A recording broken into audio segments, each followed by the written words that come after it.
Shalom, today is January 9th and we're in day 461 of the war in Israel. Yediot Achronot, the newspaper today, is full of tragic news. We start with 3 soldiers reading Ason Batank. Ason means disaster. Disaster in the tank. Kanau, Matityahu, and Nevo were killed Bezirat Mitanim in an explosion area in Beit Hanun in the Gaza Strip. In here, Efshar haya lehatzil otam. It was possible to have saved them. We're speaking about Yosef al-Ziyadna, one of the hostages that returned to Israel as a dead body. And his son, not returned yet, but there's heavy concern for his life. They found some remnants of his body, thinking it might be his son's body. Hamza, also dead. Israel b'milchama. And it's a quote, Chikinu lechabek et Yosef v'Hamze. We hoped, we waited to hug Yosef and his son Hamze. Ze ason kashe u'meza'azeh. It's a tragedy, it's a disaster that is hard and it's shaking. The IDF reports, Yosef al-Ziyadna, here he is, was killed in Shevi Hamas. Shevi Hamas is the captivity of Hamas. And his body was returned to Israel with a great operation. And there is heavy concern for the life of his son Hamze. After 460 days of hope that was mixed with concern and deep fears, the family of al-Ziyadna received the hardest news. Yosef was killed in captivity and his body was rescued by the IDF and by the internal security forces of Israel in a tunnel that's south of Rafah, which is in Gaza. His body was found next to remnants of terrorist bodies, and also some information that points that Hamza, his son, might be dead as well. The family that's living in Rahat is furious. Now, Rahat is the largest Bedouin city in Israel. It is in the Negev desert in the south of Israel. So these two are Bedouins. They're Arabic speaking, and they were in captivity. And I read here in the article, their family members, 2 other family members, actually it's Yosef's son and daughter that were in captivity and they were released in one of the exchange deals. They said, we speak Arabic. And the terrorists said, we don't care, you're coming with us to Gaza. And these people, these Bedouins, were in Cholit. Cholit is one of the kibbutz in the Gaza envelope, and they were serving in the farm with the cows in Cholit. There were workers there. Anyway, they were taken into captivity. Now the family in Rahat is furious and says, those who are making decisions in the government do not want to bring the captives back alive. We need to wake up. We are tired of this. Farhan, another captive that was released last year, he says, we all wept, we all cried. I broke. Yosef was a childhood friend.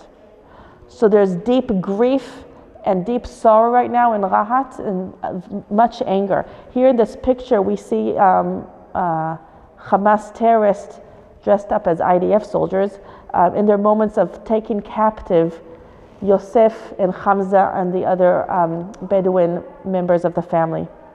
In this photograph we see Aisha and Balal, Yosef's daughter and son, being released from the hands of the International Red Cross. And on the left, we see Aisha and Balal in an Israeli hospital after captivity, but the quote is saying that they're still being taken care mentally. So physically they're okay, but mentally they still need care. So now with the return of Yosef al-Ziyadna to Israel as a dead body, 99 hostages are left in Gaza. 36 of them are confirmed dead. It looks like Hamza is considered dead as well, but we do not know for sure yet. Next, 3 lochamei shirion naflu be'aza. 3 fighter soldiers in Shirion. Shirion are the tank brigades. Naflu be'aza, have fallen in Gaza. Matityahu Perel, they say that he was hurt before he got injured and he came back to fight. Kanau Kasar, he's number 18 from Beit Shemesh, who was killed as a soldier. And in Beit Shemesh they say the heart tears each time over and over again. And Nevo, he was a tank commander and he left 2 parents and three brothers back at home. This article explains more about the incident and explains more about them, just how wonderful they were, how quick to help, how Matityahu was always, he was very quiet but very happy to help and volunteer everywhere. Here he got injured, he got hurt, but he went back to fighting after he was rehabilitated. May their memory be blessed. And on the left here, we read a personal story of Tal Winkelstein, that her husband was murdered in the terror attack in Samaria a couple days ago. She says he was a wonderful husband, wonderful man, wonderful father, the best father, and their 10-year-old son called her and said, Mom, Abba met, father is dead, I'm not kidding with you, he was shot. So it was her biggest fear in a specific Arab village where he was passing through. That was the biggest fear of her. That was specifically a concern, and her worst nightmares came to be reality. So not only Gaza, not only Lebanon, but also Judea and Samaria is very, very dangerous. In the middle of the newspaper, there are 2 pages that's dedicated to U.S. news. Lehagdil et America, to enlarge America. They're speaking here about the plan of Trump with these bombastic, you can say, statements before he's inaugurated. It says 50 countries are not enough for him. He wants Canada to be 51. And here they're showing Toronto skyline, and they're saying Toronto, 40 million Canadians will change their nationality? ?